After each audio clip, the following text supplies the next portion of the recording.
Anthony Myers had always thought of himself as a man who could fix anything. Servers, broken code, even people, at least before his marriage fell apart. When he moved into the quiet, tree-lined community of Willow Terrace, he wanted nothing more than peace and predictability. His new house sat at the edge of the development, where the noise of traffic faded into the whisper of wind through pine trees. To him, it felt like a clean reboot after years of working long hours in IT, surrounded by deadlines, arguments, and the slow disintegration of his relationship. The house wasn't big or expensive, but it was his, and every corner carried the satisfaction of self-reliance. He spent his evenings repairing old furniture, repainting walls, and turning the neglected backyard into something he could be proud of. The first few months felt like recovery, quiet, methodical, safe. But safety, as Anthony would soon learn, was only an illusion in a neighborhood where everyone watched everyone else. The Willow Terrace Homeowners Association ruled the place like a quiet monarchy. Meetings were polite but tense, filled with small smiles that didn't reach the eyes and endless talk about community standards. The president, Arthur Blake, was a man everyone seemed to respect in public and fear in private. He was charming in the way powerful people are, measured, rehearsed, confident, but there was something in his eyes that unsettled Anthony, a kind of cold vigilance. Their first interaction was brief. A handshake, a warning about trash bins not being left out overnight, and a smile that felt more like a veiled threat. Anthony had nodded politely, promising to follow the rules. He wasn't looking for trouble. He just wanted to live quietly, pay his dues, and be left alone. But trouble, it seemed, had a way of finding him. It started subtly. One morning, he woke to find 2 black garbage bags sitting beside his mailbox. He thought maybe a truck had dropped them accidentally. He moved them to the curb, but the next day, 3 more appeared. Different bags, tied with red tape. They weren't his, and the smell was impossible to ignore. When he asked around, neighbors shrugged, avoiding eye contact. Probably the sanitation company, one said. They mix things up sometimes. But Anthony noticed the way they spoke to him after that. Slightly distant, wary, like he had done something wrong. Within a week, HOA sent him a written warning for unsightly waste accumulation. He tried explaining that the trash wasn't his, even showed the letter carrier who confirmed the bags weren't there during morning delivery. The association's response was brief. Residents are responsible for keeping their property clean. It wasn't an answer, it was an accusation. By mid-March, the pattern had become routine. Every few nights, someone dumped garbage on his property. Always late, always near the edge of his driveway. Never caught in the act. The contents varied. Construction debris, household waste, even old paint cans once. But there was always one detail that tied them together. The smell of decay mixed with the faint odor of bleach, like someone trying to cover their tracks. Anthony began losing sleep. He stayed up later, sitting by the living room window with a cup of coffee gone cold, hoping to catch whoever was doing it. But whoever it was, they were careful. The motion light by the garage flickered on randomly, triggered by wind or stray animals, never by a person. Or so he thought.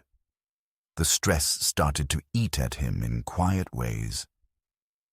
His hands trembled when he unlocked the door after work.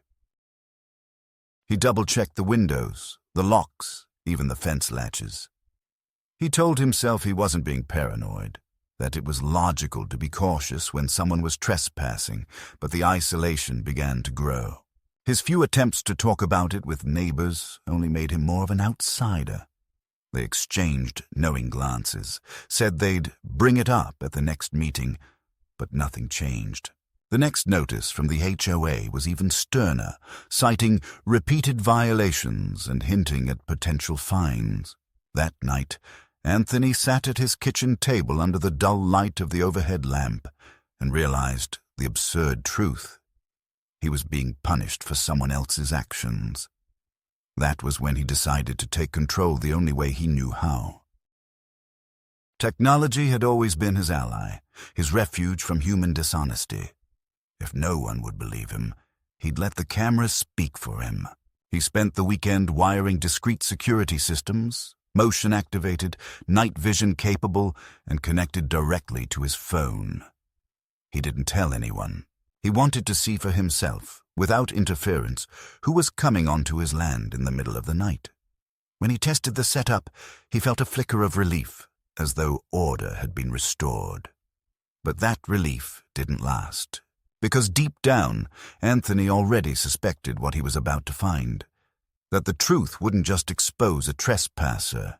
It would expose the rot hiding beneath the manicured lawns and perfect smiles of Willow Terrace.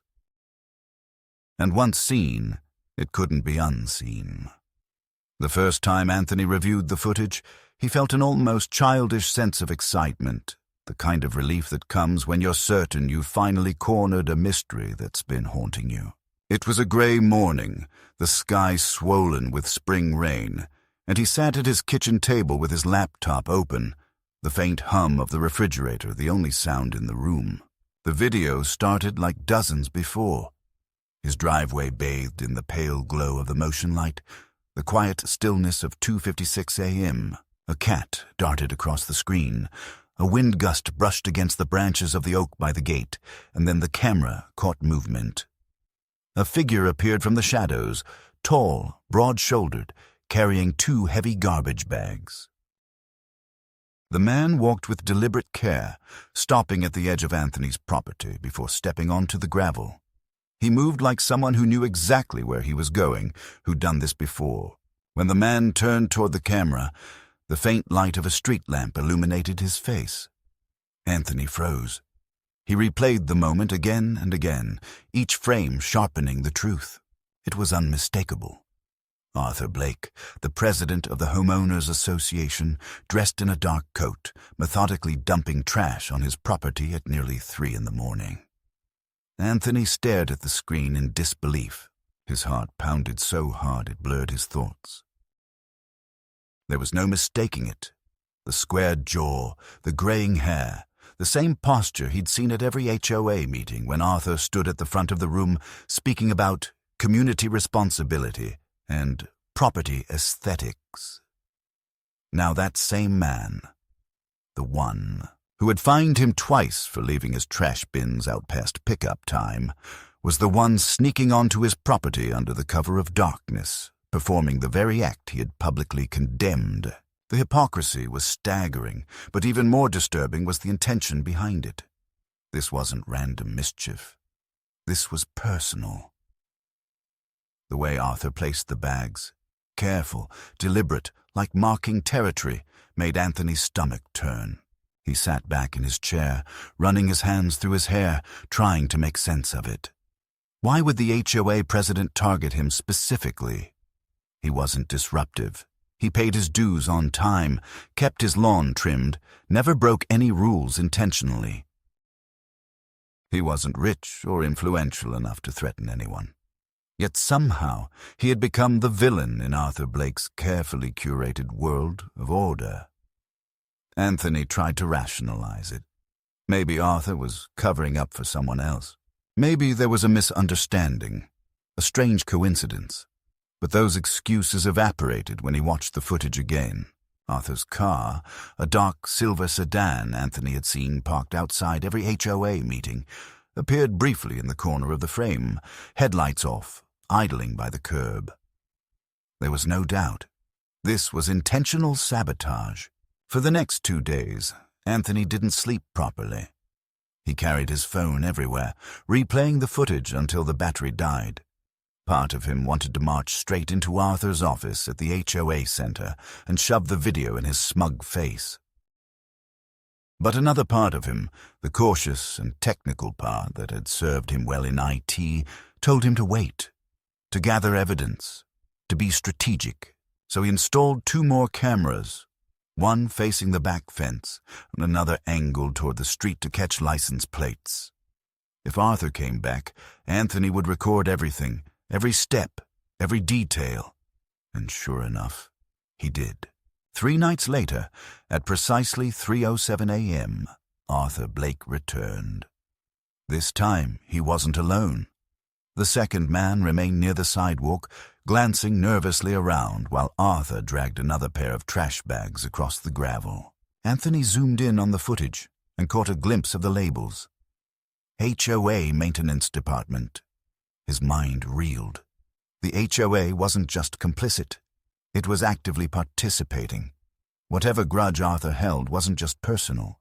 It was institutional. Maybe Arthur wanted to discredit him, make him look negligent so he could fine him or even force him to sell. HOA boards had done worse for less. The thought made Anthony's skin crawl. By dawn, his decision was made. He printed still frames from the footage, labeled the timestamps, and prepared a small digital folder with the raw video. At that evening's HOA meeting, he walked into the community hall with his laptop tucked under his arm and a steady determination that bordered on anger. The room smelled faintly of coffee and carpet cleaner. Residents chatted quietly as Arthur stood at the front, reading through the agenda in his smooth, practiced voice. When the floor opened for resident concerns, Anthony raised his hand and waited until Arthur's eyes met his. "Yes, mister." "Myers," Arthur said, with that insincere politeness that always made Anthony's teeth clench. "I'd like to discuss the ongoing issue of garbage being left on my property," Anthony said, his voice steady but cold.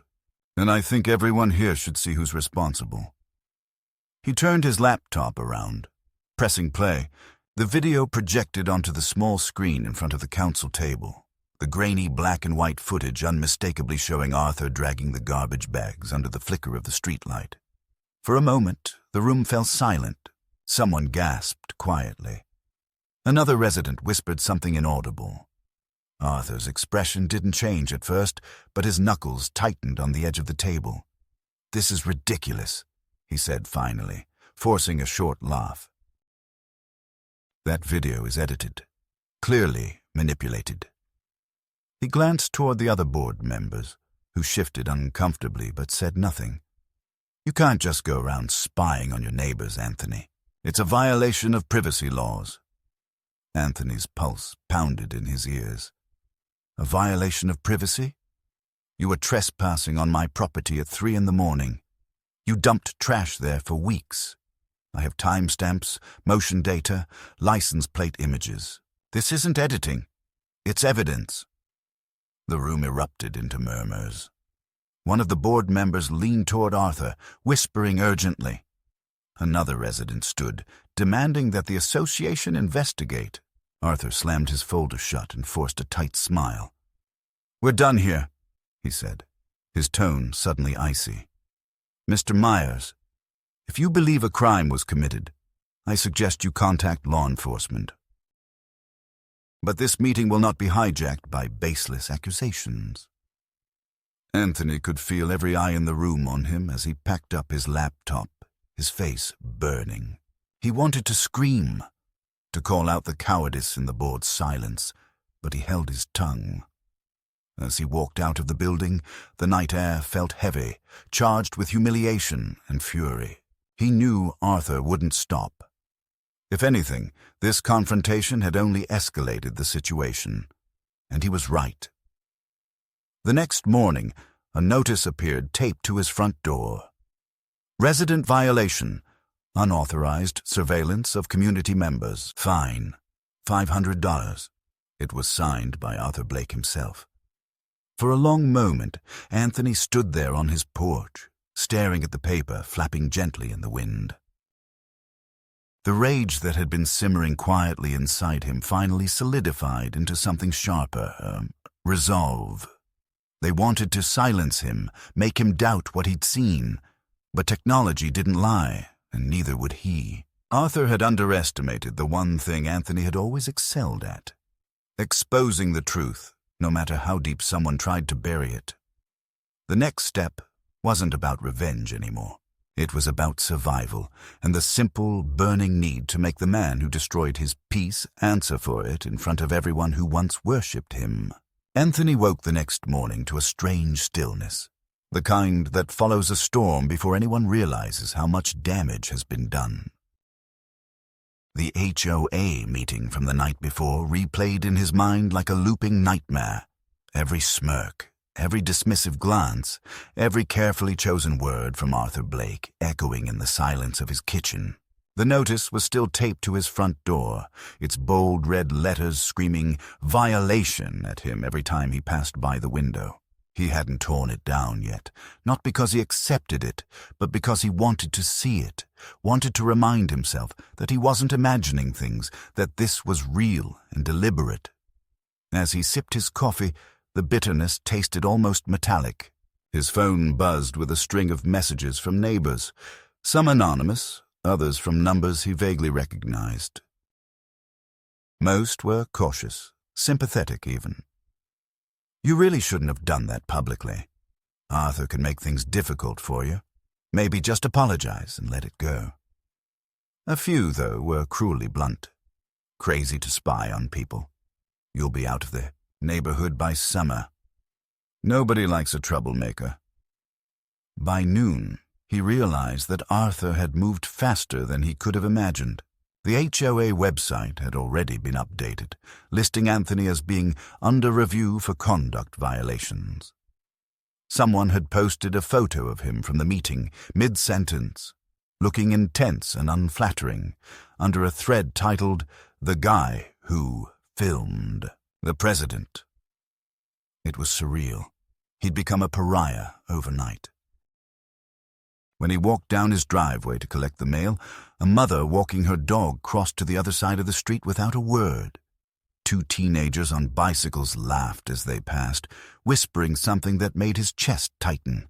The neighborhood he'd once admired for its tranquility now felt like an elaborate stage designed to humiliate him. But humiliation wasn't what scared him. What scared him was how methodical Arthur's retaliation had become. The next notice came the following afternoon. A fine for failure to maintain front lawn appearance consistent with community standards. He read it twice in disbelief. His grass was cut, the hedges were trimmed, and the paint on his fence was still fresh from a job he'd finished just a week earlier. Attached to the letter was a photo of his property, zoomed in on a single patch of grass near the mailbox where the soil was slightly uneven. "Evidence," it claimed. Anthony laughed bitterly and tossed the letter onto the growing pile on his kitchen counter. The strategy was obvious. Drown him in paperwork. Force him to waste time and energy defending himself until he either gave up or left. That night, as he reviewed his security footage again, the camera caught something subtle.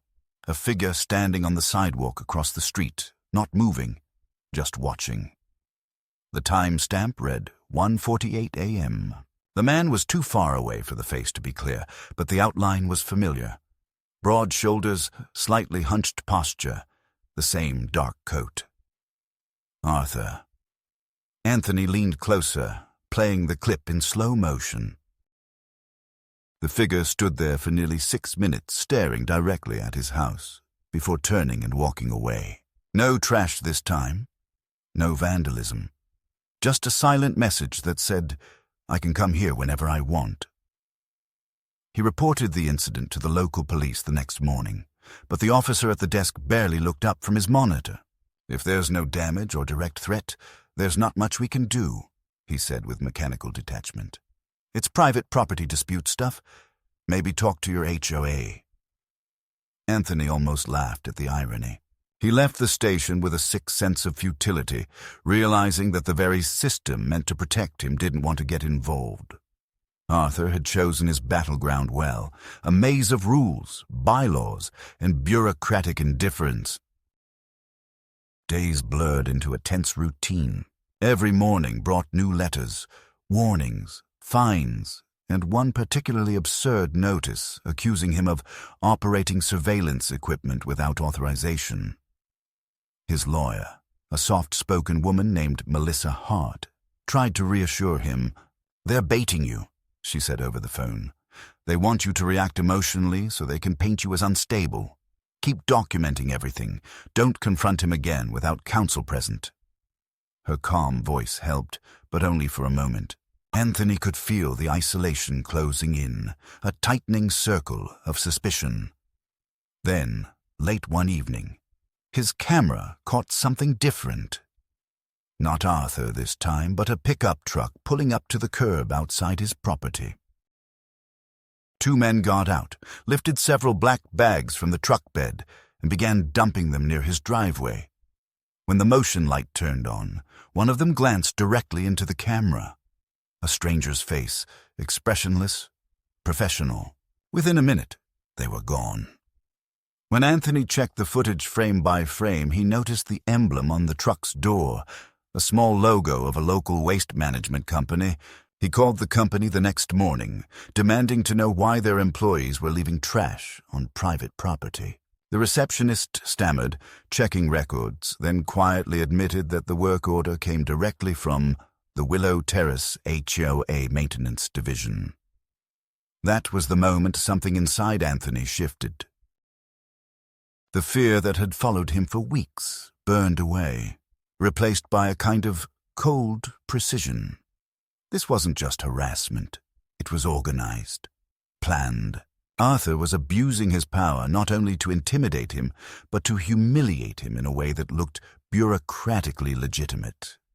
Anthony realized he wasn't fighting a man anymore. He was fighting an institution built to protect men like Arthur. And institutions, he knew, could be dismantled, but only with evidence. He began keeping meticulous logs of every interaction, dates, times, copies of every notice, screenshots of every message. He upgraded his cameras again, linking them to an encrypted cloud account. He bought a small drone, programming it to patrol the perimeter of his property at random intervals during the night. It was obsessive, maybe even excessive, but it gave him a sense of control, however fragile. When neighbors whispered about him now, he didn't care. Let them think he was paranoid.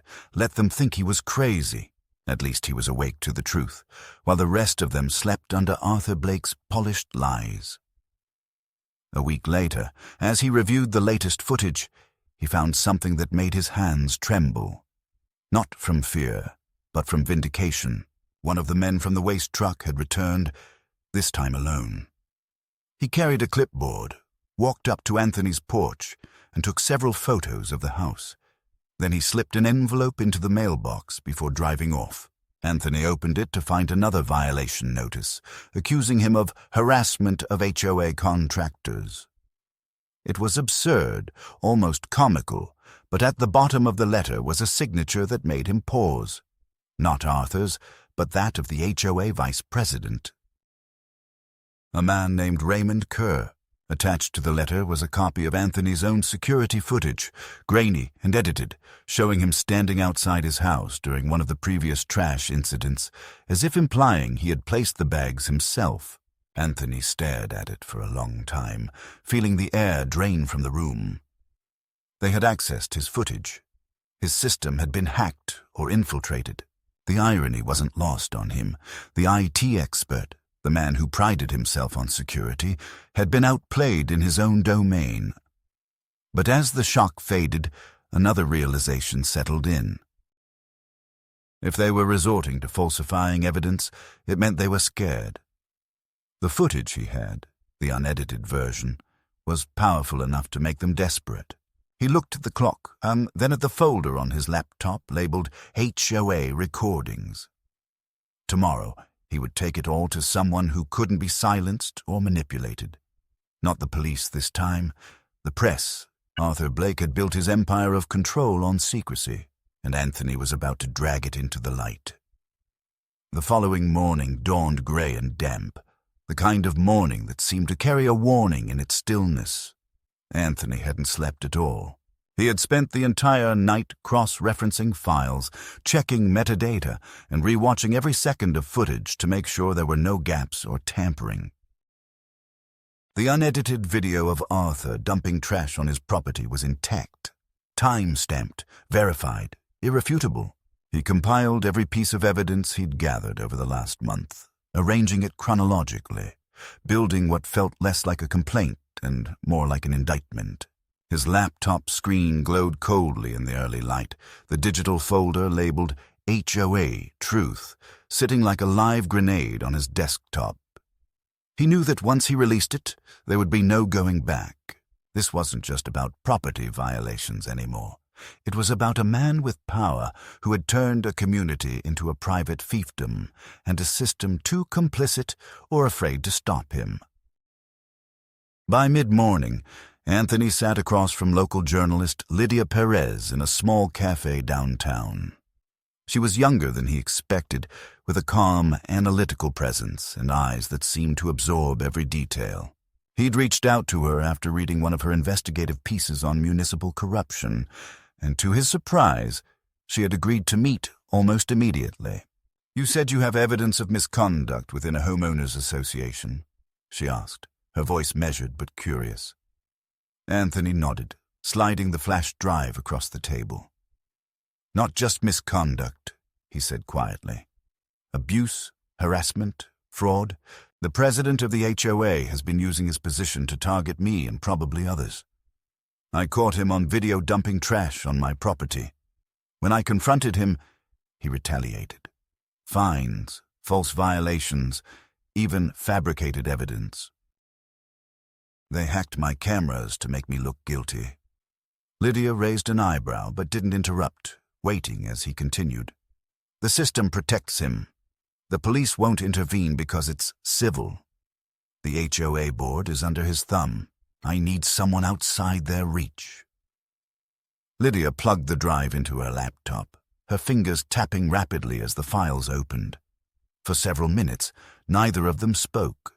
The footage played silently between them, Arthur moving in the dark, the trash bag, the timestamp glowing at 3:07 a.m.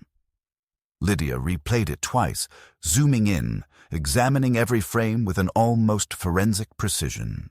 When she finally looked up, her expression had hardened. "This isn't just a neighbor dispute," she said. "This is coordinated."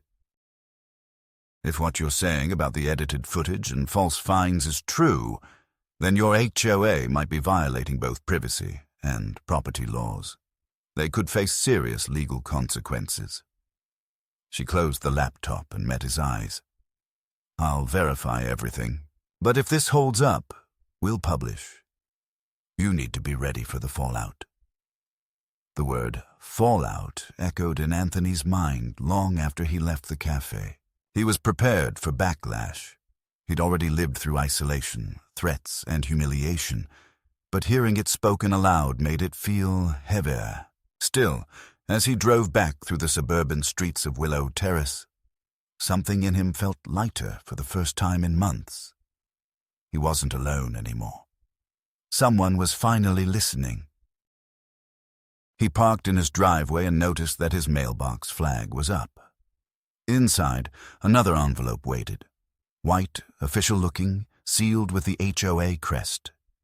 He tore it open, expecting another fine, but what he found made his stomach clench. It was a notice of investigation, accusing him of defamation against a board member and threatening civil litigation for damaging the reputation of the association. At the bottom, Arthur's signature curved elegantly, as though mocking him. Attached was a printout from a local community forum, an anonymous post calling Anthony a paranoid recluse and claiming he fabricated the footage to avoid paying dues. The post had dozens of comments, most of them echoing the same sentiment. He sat on his porch, the letter trembling slightly in his hands. The timing was perfect. Too perfect. They already knew he had gone to the press. Someone at the cafe must have followed him, or the HOA had eyes everywhere.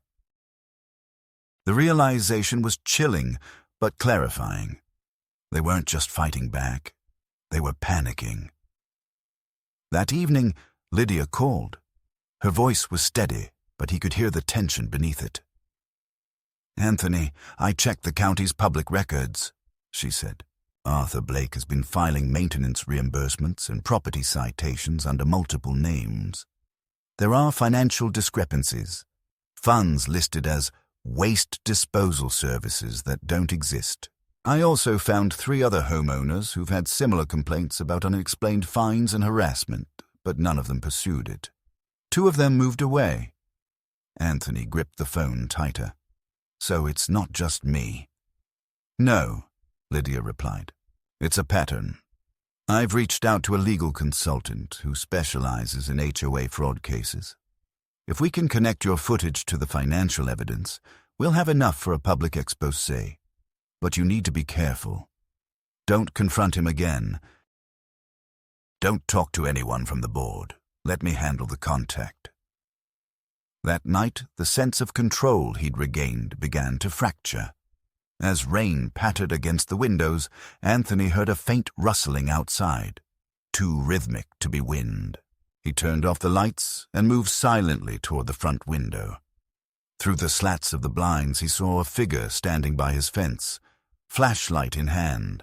It wasn't Arthur this time, but someone younger, thinner, wearing a reflective vest with maintenance printed on it. The man was photographing his property, moving deliberately from angle to angle, even kneeling by the driveway where the trash bags had once been. Anthony's pulse raced. He turned on the porch light, and the man froze like a deer caught in headlights before bolting toward the street. Anthony ran out, but by the time he reached the curb, the man was gone. The only thing left was a small, laminated badge lying in the wet grass. Property Compliance Division, Willow Terrace, HOA. He brought it inside, drying it carefully with a towel. It looked real enough, but the ID number was smudged, as though someone had deliberately tried to obscure it. The next morning, his cameras revealed more. The same man had returned an hour later, this time placing something small behind the hedges. Anthony retrieved it. A wireless sensor, the kind used for motion monitoring. The HOA wasn't just watching him from the street. They were now monitoring his property directly. When he showed the device to Lydia, her first reaction was disbelief, followed by outrage. "They've crossed a legal line," she said. "That's surveillance without consent. I can contact an attorney and the local news station, but once we move forward, they'll retaliate." Anthony nodded, his expression calm but his eyes hollow. "They already have." Over the next week, things spiraled quickly. Lydia published the first article under the headline, "Local HOA President Accused of Harassment and Misuse of Funds." The piece included blurred stills from Anthony's footage, excerpts from the association's expense reports, and quotes from 2 former residents who confirmed years of intimidation. Within hours, the story spread through social media, picked up by larger outlets. Neighbors who had avoided him now whispered in driveways, half in shock, half in fascination. The HOA office received dozens of calls demanding explanations, but Arthur struck back almost immediately. The following day, he held a community address in the park, framed as an effort to clarify misinformation. Standing behind a podium, he spoke with that same measured authority that had once charmed the neighborhood, insisting the videos were taken out of context and that Anthony Myers was a deeply troubled individual seeking attention.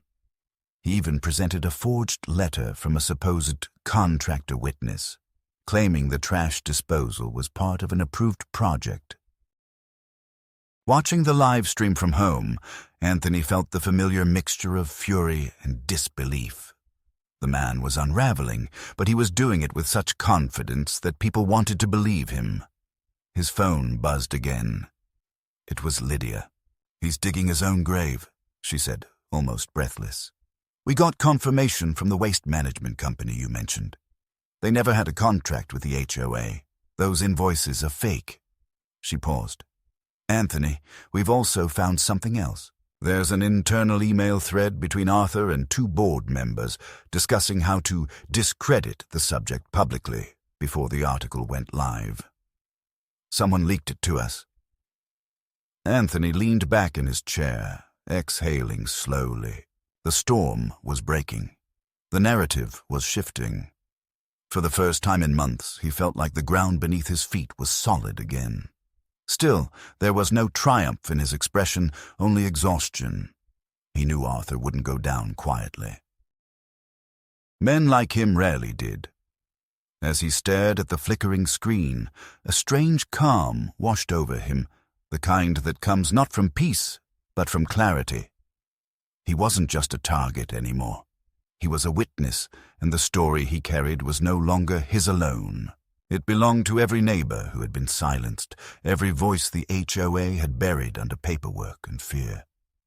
The fight had reached its midpoint, and there was no turning back now. Anthony had imagined that after the article was published, the pressure would ease, that public exposure would corner Arthur into retreat. Instead, it was as if someone had kicked a hornet's nest.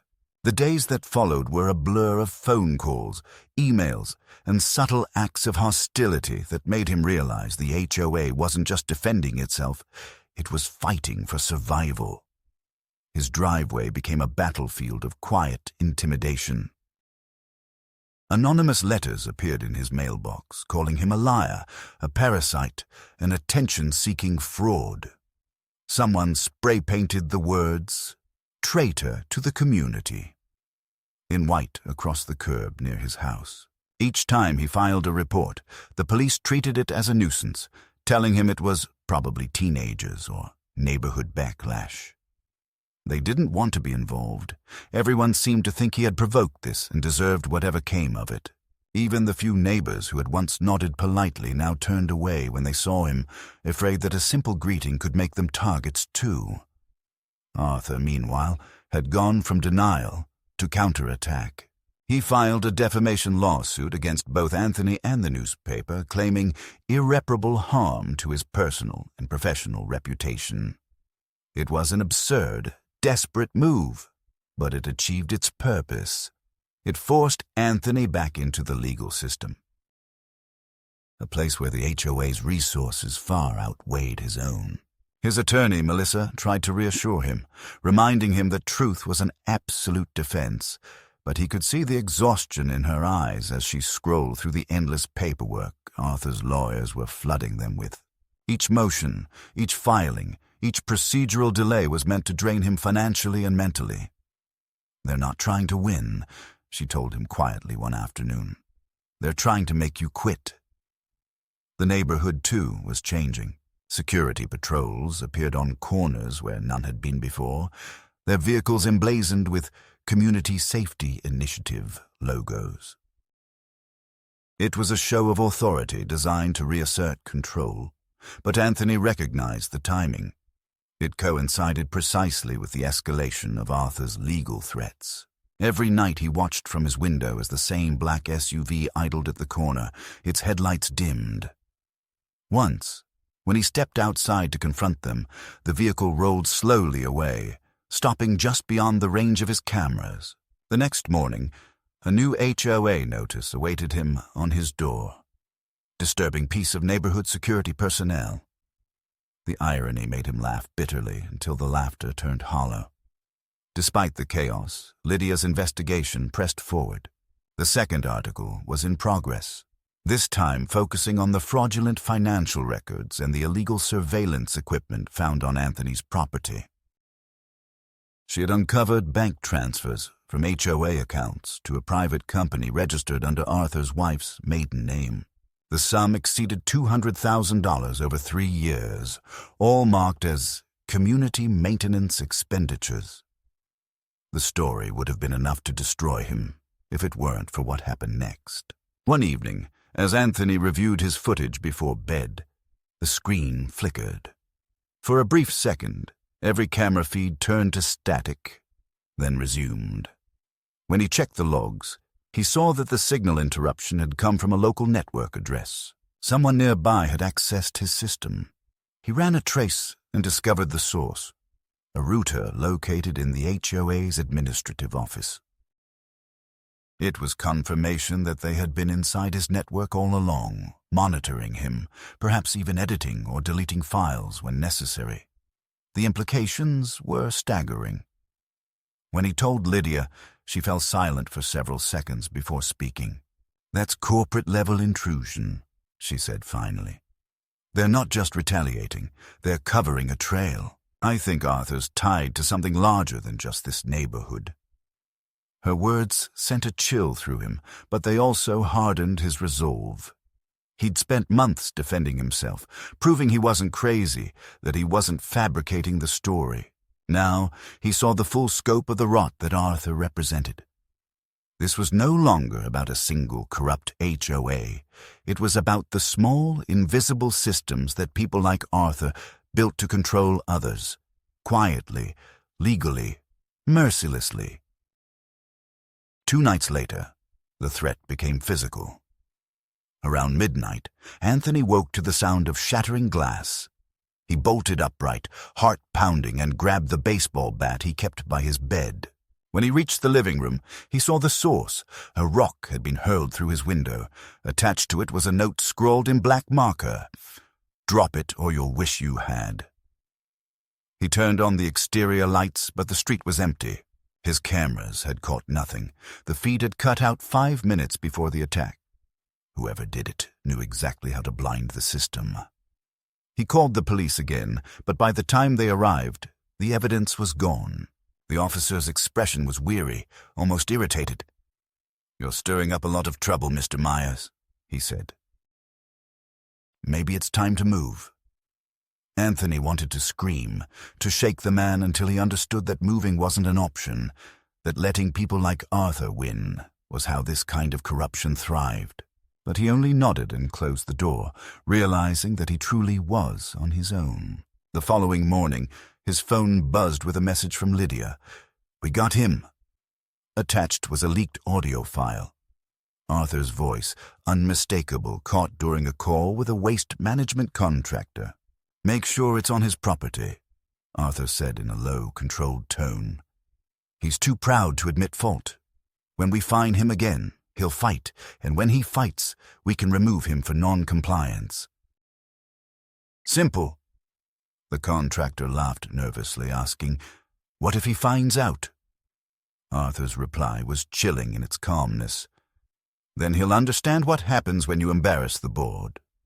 Anthony listened to the recording again and again, his hands shaking not with fear this time, but with vindication.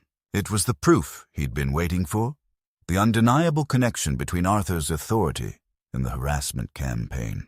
Lydia confirmed that the file was authentic and traced back to a whistleblower, an HOA employee who had been fired weeks earlier after questioning irregularities in the budget. "He's willing to testify," Lydia said. "Once we publish this, the lawsuit dies, and Arthur will face a criminal inquiry." But the victory was short-lived. That same evening, Melissa called, her tone sharp and urgent. "Anthony, I just got word from the court. Arthur's lawyers filed for an emergency injunction. They're claiming you illegally obtained and distributed private communications. If the judge grants it, you'll be barred from releasing the audio." Anthony's pulse quickened. "Can they do that?" "They can try," Melissa replied. "But it's not about legality. It's about timing. They want to stall the release long enough to spin the narrative in their favor." For the next 48 hours, Anthony lived in a state of suspended tension. Every hour seemed to carry new threats. Letters from Arthur's attorneys, rumors spreading through the neighborhood, veiled warnings from strangers online. But as the storm built around him, something unexpected happened. Several neighbors, people who had avoided him for months, began stopping by quietly. A retired couple from down the street brought him coffee and whispered that they'd received fines for improper yard decor after refusing to sign Arthur's public statement. A single mother admitted that Arthur had threatened to block her home renovation permit if she didn't testify against Anthony in a community misconduct hearing. Slowly, the silence that had isolated him began to crack. The fear that kept everyone compliant was giving way to anger. When the second article finally went live, complete with the leaked recording, financial evidence and testimony from former HOA members, the reaction was explosive.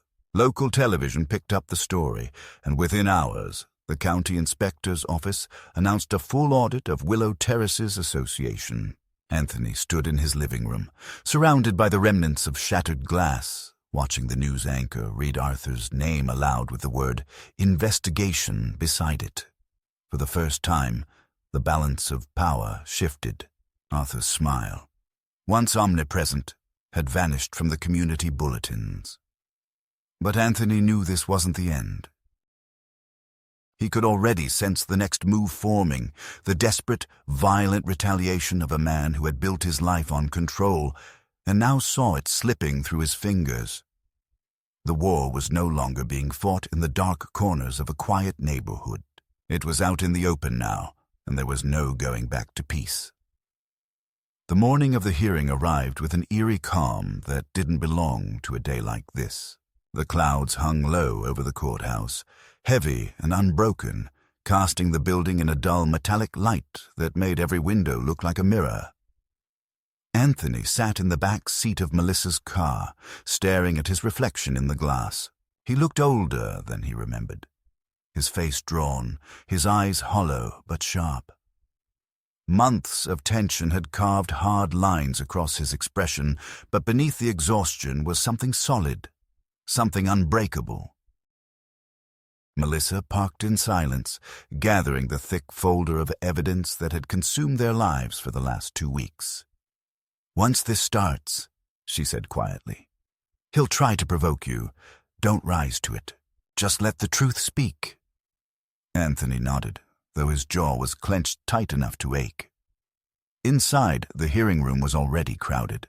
Residents of Willow Terrace filled the back rows, whispering in the clusters, their faces pale with curiosity and unease. Some avoided his gaze, others gave him tentative nods of support. At the front sat Arthur Blake, immaculate as ever in his tailored gray suit, his composure rehearsed to perfection. But there was something off this time, a brittleness behind his eyes that betrayed the quiet panic he was trying to hide. His lawyers flanked him like sentinels, their briefcases brimming with counterclaims and procedural tricks. When Anthony entered, Arthur's eyes followed him, calm and venomous, the corners of his mouth lifting in a ghost of a smile. It wasn't confidence, it was defiance, the kind of arrogance born from a lifetime of never being held accountable. The proceedings began slowly, methodically. The judge, a middle-aged woman with the kind of patience that could silence a room without raising her voice, outlined the allegations: misuse of HOA funds, fraudulent accounting, defamation, harassment, unlawful surveillance. Each word seemed to echo through the room, peeling away the facade of order that Arthur had built around himself. Melissa presented first, laying out the timeline of events with meticulous precision. She started with the footage: Arthur's late-night visits, the trash bags, the timestamps. The screen flickered to life as the video played for the courtroom, and a collective murmur rippled through the audience. Even through the grainy night vision, Arthur's figure was unmistakable. When his face turned toward the camera, the reaction was audible. A sharp intake of breath, the sound of denial collapsing into recognition. Arthur's attorney rose immediately, objecting on grounds of contextual misrepresentation, claiming the footage had been taken out of sequence and potentially fabricated. The judge raised an eyebrow, unimpressed. Melissa countered by presenting the original file data, complete with authentication logs and the metadata confirming no alteration. Then came the financial records, pages of transactions linking Arthur's signature to shell companies, falsified maintenance contracts, and unaccounted reimbursements.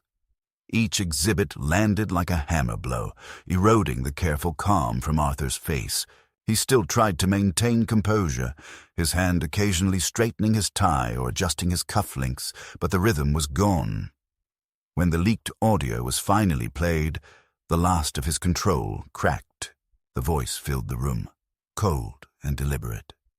"Make sure it's on his property. He's too proud to admit fault. When we fine him again, we can remove him for non-compliance." The sound was crisp, undeniable. Arthur's lawyer tried to interrupt, but the judge silenced him with a raised hand. "That's your client's voice, isn't it?" she asked evenly. The lawyer hesitated, then murmured something about ongoing verification. Arthur's jaw tightened, his gaze fixed on the table in front of him.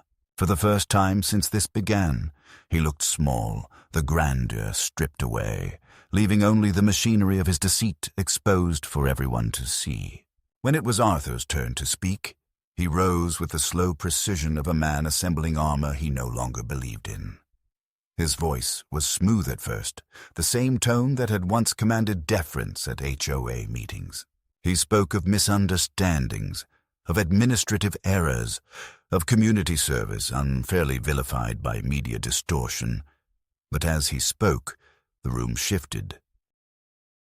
The neighbors who had once nodded to his words now sat in rigid silence, eyes narrowed, their loyalty evaporating with every self-justifying sentence. When Anthony's name came up, Arthur's restraint cracked. His tone hardened, his words sharper, the mask slipping as anger bled through. "This man has been obsessed with me," he said, gesturing toward Anthony. "He manipulated technology, falsified evidence, and poisoned this community with lies. I was trying to protect our neighborhood from him. Everything I did was necessary." The judge leaned forward slightly, her expression unreadable. "Necessary," she repeated, as though tasting the word. "You mean it was necessary to enter his property without permission, to falsify maintenance reports, to coordinate defamation campaigns, to misuse association funds, and to have surveillance equipment installed without consent?" Her voice was calm. Each phrase cutting deeper than shouting ever could. Arthur stammered, tried to regain his rhythm, but the silence around him had turned against him.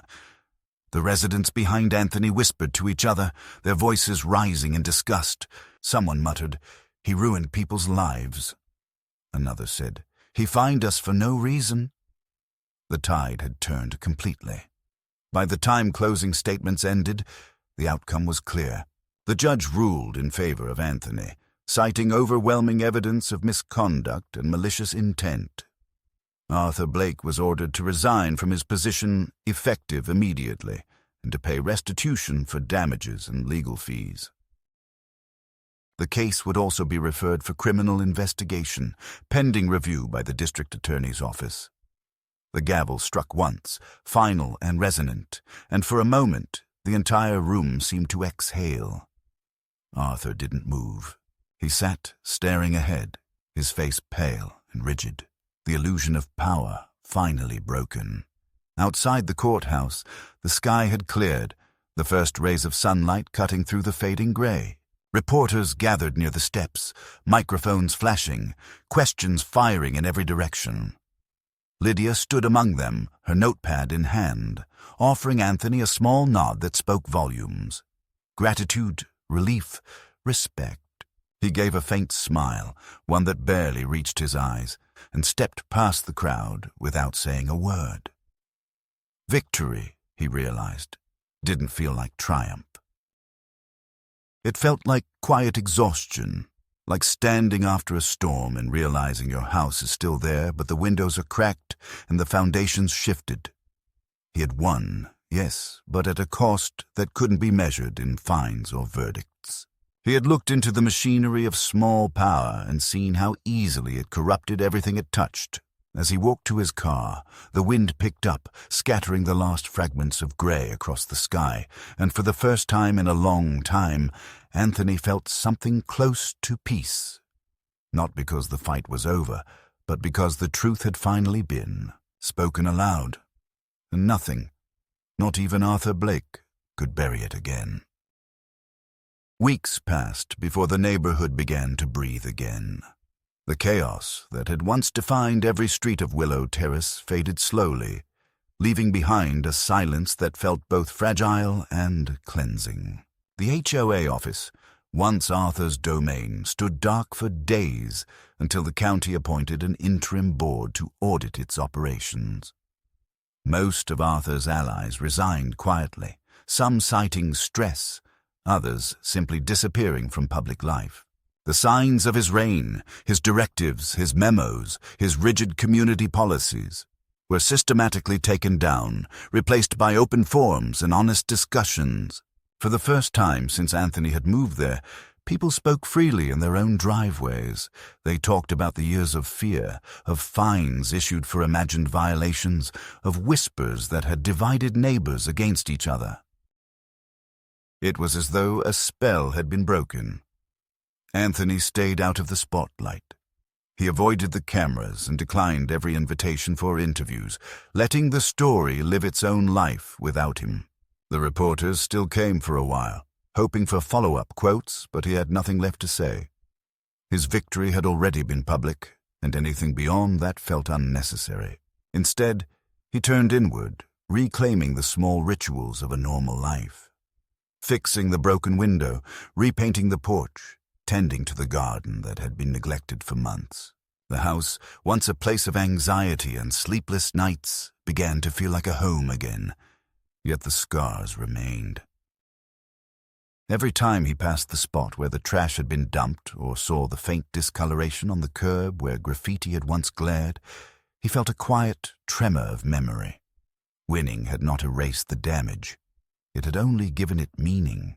The new HOA board reached out to him, asking if he would consider joining as an advisor. At first, he refused, wanting nothing more than distance from anything resembling authority. But after several meetings and conversations with neighbors, real, open conversations, he changed his mind. He realized that silence had allowed Arthur to grow powerful, that people's fear of confrontation had given him room to thrive. If the system was to change, it needed to be watched by those who understood what unchecked control could do. When he accepted the role, it wasn't out of ambition but duty, a quiet promise to ensure that no one in Willow Terrace would ever endure what he had. One evening, months later, Anthony stood by his front porch as the sun dipped behind the tree line. The neighborhood was calm again. Children laughing in distant yards, sprinklers hissing over trimmed lawns, the low hum of ordinary life returning. His security cameras still stood where they always had, small and discreet, their lights blinking faintly in the dusk. But now they weren't symbols of paranoia or fear. They were reminders that truth, once captured, could protect as much as it revealed. As he leaned against the railing, a gentle breeze moved through the pines, carrying with it the faint sound of laughter and the scent of fresh-cut grass. For the first time in what felt like forever, he wasn't waiting for something to go wrong. The war was over, the shadows lifted, and the quiet he had sought from the beginning finally belonged to him, not as escape, but as peace earned through fire.